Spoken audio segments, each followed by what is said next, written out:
Fevralın 4-də Ağcabədi rayon İcra Hakimiyyətinin başçısı Rafil Hüseynovun növbəti səyyar qəbulu Qaravəlli kəndində keçirilib.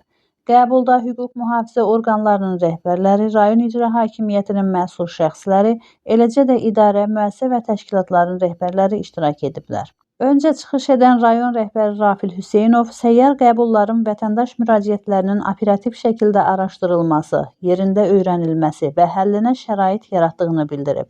Daha sonra kənd sakinlərinin müraciətləri dinlənilib. Şikayət və təkliflər əsasən ərazidən keçən kanalın təmizlənməsi, kanalizasiya sularının kanala axıdılmasının qarşısının alınması, təqaüdün təyin edilməsi, Qaravəllidə uşaq bağçasının tikintisi, örüş sahəsi, elektrik təchizatı və digər məişət xarakterli məsələlərlə bağlı olub. Qaldırılan problemlərin həlli üçün aidiyyəti qurumlara tapşırıqlar verilib, bir neçə məsələ isə ciddi nəzarətə götürülüb. Sonda çıxış edən icra başçısı kənddə futbol klubunun fəaliyyətini müsbət hal kimi dəyərləndirib. O, mövcud futbol meydançasının yenidən qurulması, müəyyən otaqların inşası və digər zəruri işlərlə bağlı sakinlərlə fikir mübadiləsi aparıb, bu istiqamətdə icra hakimiyyətinin dəstək göstərə biləcəyini qeyd edib. Kənd sakinləri təşkil edilən qəbula və onların problemlərinə göstərilən diqqətə görə öz minnətdarlıqlarını bildiriblər.